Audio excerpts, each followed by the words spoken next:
Welcome, ladies and gentlemen, to a brand new Let's Play on Imperator Rome.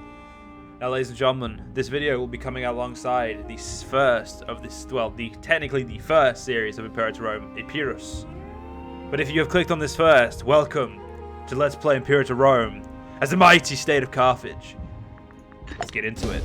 Now, I would like to immediately thank, because I forgot to do this in part 2 of Epirus, Paradox Interactive for giving me this key and allowing me to play this game early. You guys are legitimately the best fucking studio out there when it comes to strategy. In really anything you are, grand strategy is your bitch. And I honestly hope you guys continue to just be a badass at it. Now, that's enough dick sucking. If you guys would like to buy this game yourself, the links to the Paradox shop and Steam will be down below. Please do pick the copy up if you haven't already. But do feel free to watch a few Let's Plays, watch a few content, and then wait for official release day for the reviews. Because everything here, ladies and gentlemen, I would like to stress this, is not a review. It is for entertainment purposes and for me to try and convey what the game is like, but it is in no means a review. I say that purely because it's best to let you guys know that this isn't just, like, stuff is subject to change still.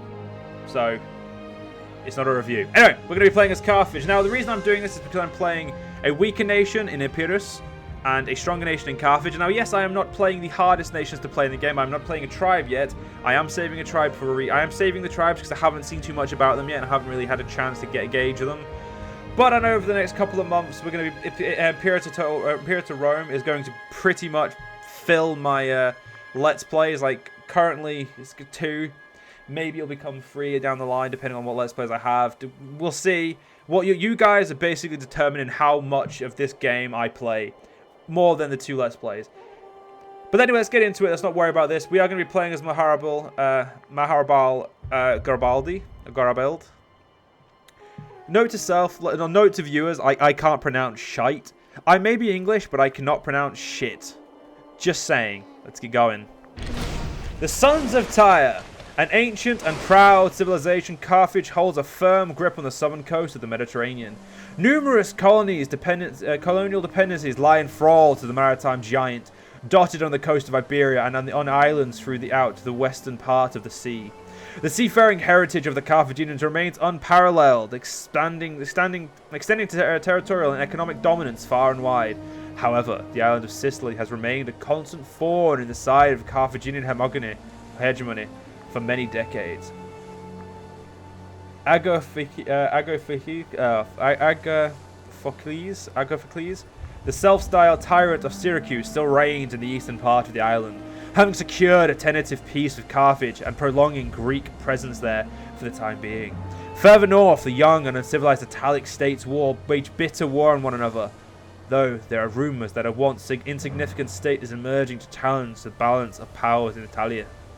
Carthage still endure. Now, ladies and gentlemen, I will say this right now. If you guys are looking for the more in-depth of my series, please do go watch Epirus. Because I'm playing as a smaller country, in that you will see more of the base mechanics.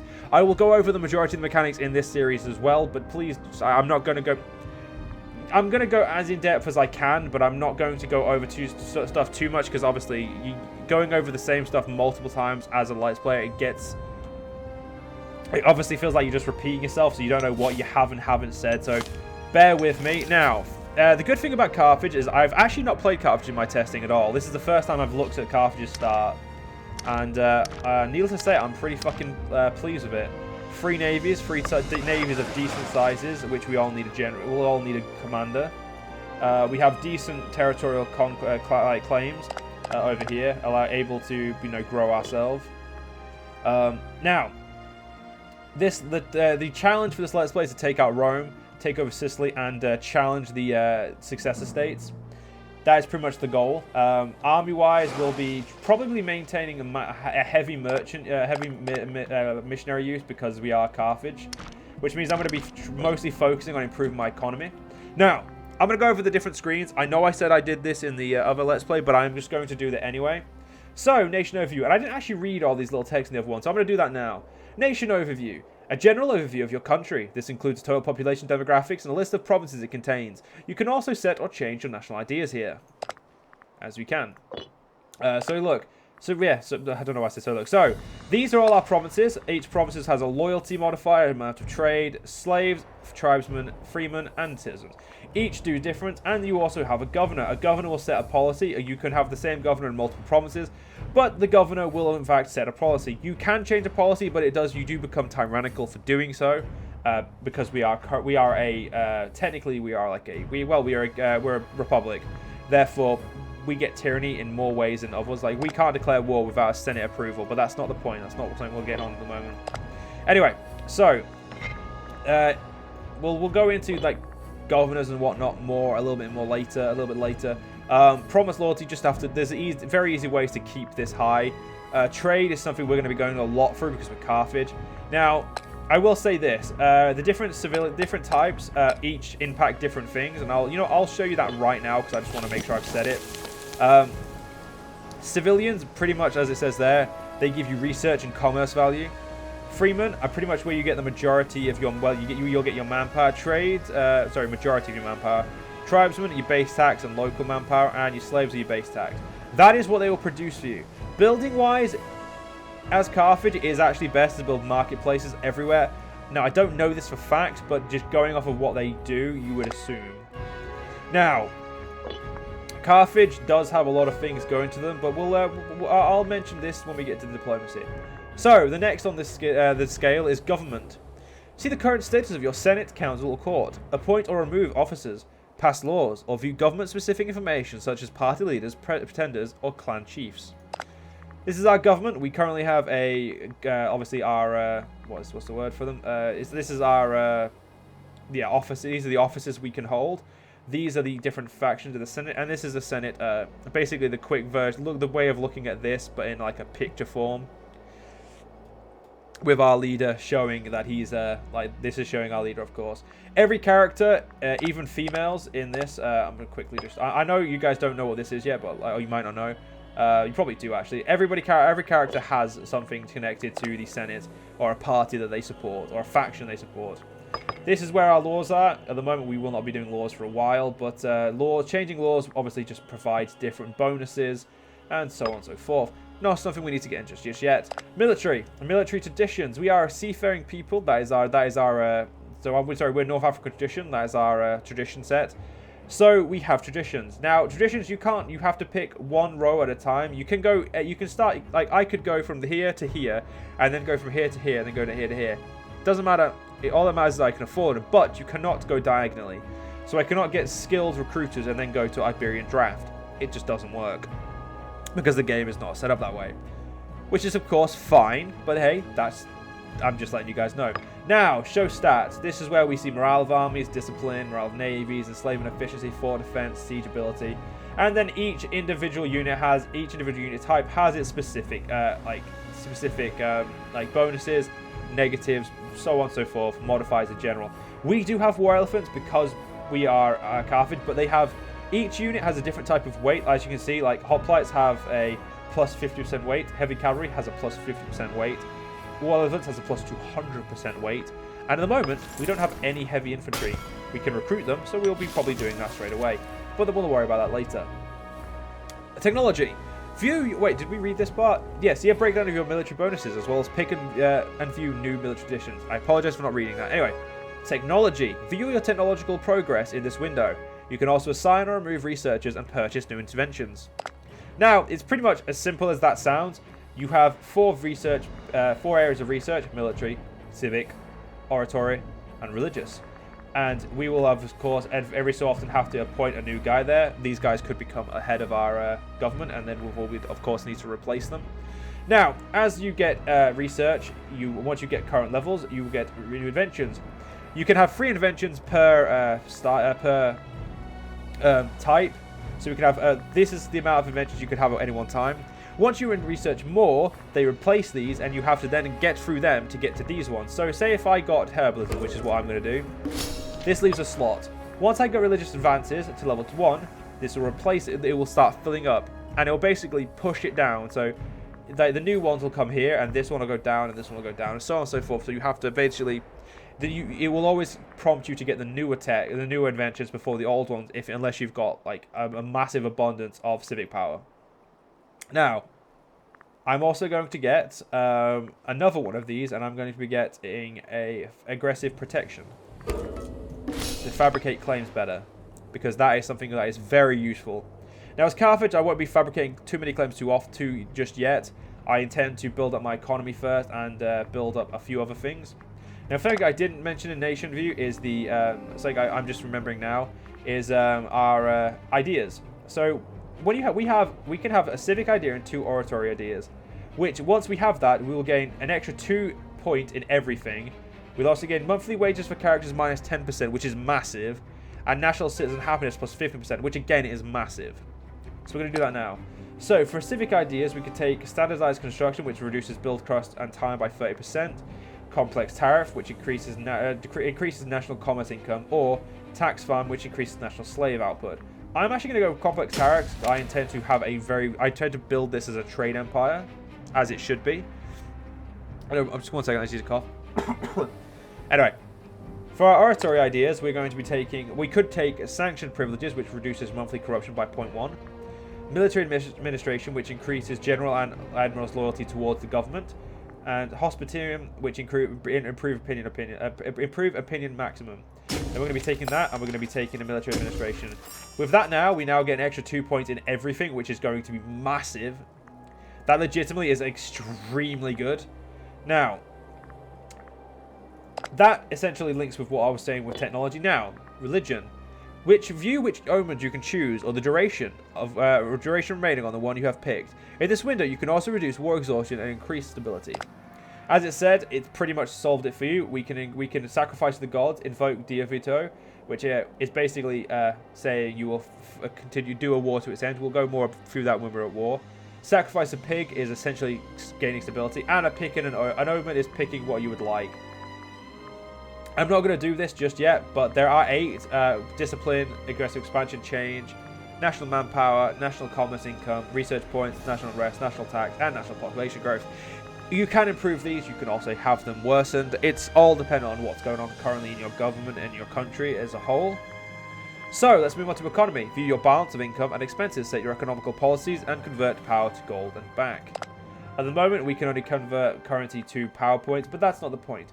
At the moment, we have income and expenses, and now you have 3 different levels for both expenses and income. You can have the lowest and gain benefits, and gain highest and have benefits, but everything has a negative, a pro and a con. So we'll go with taxes. You can improve taxes to harsh, but you will lose 20% of your research points. You can improve commerce to high, or transaction taxation, and you will have your slaves will need more for a surplus, which in my opinion isn't actually that bad at all. Like, I normally just sit with that there, but we're not going to worry about that. But if we provide less, we get more trade routes, but we lose income. Whereas with taxes, we gain unrest. We lose unrest, which is good, but we lose tax income. So it's as simple as that. For the army and for like these guys, essentially you're just getting it better or gaining more like gaining loyalty. It's essentially that simple. So there's nothing we need to worry about there. Like, I don't need to, like, basically, if you pay more, you get more morale. If you pay less, you get less morale. But you also, you cheapen, you get cheaper men. It's essentially that simple. Now, we can convert money to points, but the more money we have, or sorry, the bigger country we have, the more income we have, the more money it costs to spend money on to get points. So if you ever need points in a bind, you can use your money to get them, but I honestly haven't found a reason to need it yet, but it's still a very, very useful system, but it's very situational. Now, moving on to diplomacy. Here you can manage diplomacy with other nations. See their opinions of you and a breakdown of the statistics relevant to your diplomacy. So, Carthage has many subjects, which is why I said this is going to be the easy Let's Play. Because Carthage has a variety of people underneath them. That does not mean that this is going to be easy. No. It's not that simple. It does mean that this is going to be a damn sight easier, but it doesn't mean it's going to be simple. Because there are various events and various things that could destabilize our country, and therefore destabilize our vassals, and the knock-on effect could have a big issue for us. Though, this is still going to be relatively easy in that regard, because this is like... That's why I also did Epirus, because I tried to choose between the two, but it didn't seem right just choosing an easy country, so I chose, as you can see, both an easy and a hard one, because I wanted just to show you guys the fun of the game while also showing you the challenge. It's It's just something that had to be done. Now, diplomacy, as we can do, you can, as I was saying, as Carthage, we have a Senate, which means we have to have Senate's approval to do anything. You want to make an alliance? Does the Senate approve? Do you want to grant someone access? Does the Senate approve? You want to tell someone to fuck themselves? Does the Senate approve? Now, the Senate can be a massive pain in the ass, but there's some, more often than not, the Senate will actually view what you want to do quite favorably. Now, it's weird, but if you put yourself in a certain way, if you put your armies in certain places, the AI, the Senate seems to change its mind. So you can. It's not. I think the Senate, like, the Senate believes that it's doable or believes that it's worth doing, something along those lines. It just they agree more. They can agree quite easily. Though, if you've recently been to war, getting another war is going to be quite hard. I don't know what it is, but the Senate refuses. Anyway, moving on. Decisions. Making important decisions related to your nation and see the criteria for fulfilling them. So, we've got all these guys, all of this to be doing, and we're not going to go into any of these until until we need to. So, anyway, trade overview. View your current surplus of trade goods and which you are exporting. It also gives you an overview of all your trade routes and a quick way to cancel them. Now, I'm gonna press this block surplus. This does not allow me to get rid of my capital surplus, because capital surplus can fuck off. I love my capital surplus. Capital surplus, ladies and gentlemen, to put it really simply, is essentially something you get for having a surplus to capital. I know that sounds like I'm being really retarded, really dickish when I'm explaining this, but it has to be explained this way. Now, I mean that because you can get export bonuses, which are essentially half as good as a capital surplus. So, say we had base metals as a export bonus, we would be getting only plus 5% instead of plus 10%. So it's always wise to block surpluses to your capitals unless you have a lot of them. In which case, then it's worth doing yourself and not letting the AI deal with it for you, because they will trade away every last resource out of your capital if you let them. Now, trading itself you do from your provinces, or you do when people ask you to do stuff or ask you for stuff. We'll do this. My apologies. We'll do the latter because that's the easier way to, and it's the easy way to show off some things. Anyway, characters. View all characters established in your country. Very simple. You can view every single character. You can view them from sort by health, sort by age, sort by wealth, sort by trait, sort by so on and so forth. You can employ them, rule families. You can get a little bit of a criteria going on. And then you can show the families in your country. Of course, as you can see, we have all these little different families.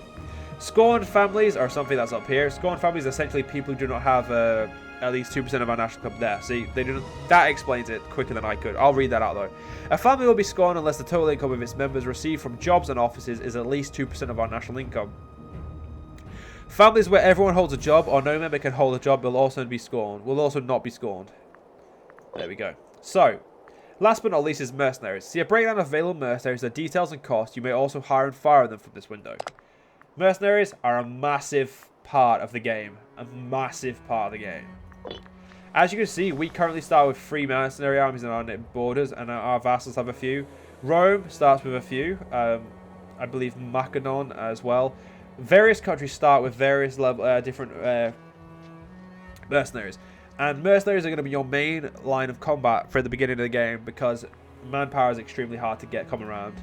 Now, there is a way to have just all of the manpower every month. Have massive army cohorts, massive amount of men, and just win it that way. That is doable, but you have to sacrifice your economy massively. Now, that is something I don't intend to do, but we'll see. We will see. Now, I think we're going to we can't get a trade route because I've used up my oratory civic points. So we're going to have to hold off on that for now. So, armies. My first army will be my strongest, and I'm going to put our leader in that. He is merciful, which is unfortunate, but we'll put him there. And my second army, which also has an elephant, we'll put... all our rulers are pretty bad at military, but we'll have to just be okay with this. And I'm just going to put the top guy right now in every one of them. We will change this when we have more loyal people or better people. But for now, they'll have to do. Omen, we will call the omen of... we will call the omen of taxes for now. Because for now... So with the blessing of Melkart, to increase our tax rate. But unfortunately, gentlemen, I'm actually going to have to end this part right here because I've run out of time. I hope you guys have enjoyed. Remember to buy the game down below if you want it. And thank you, Paradox, for giving me the key. And I'll see you guys in the next part. See you guys then.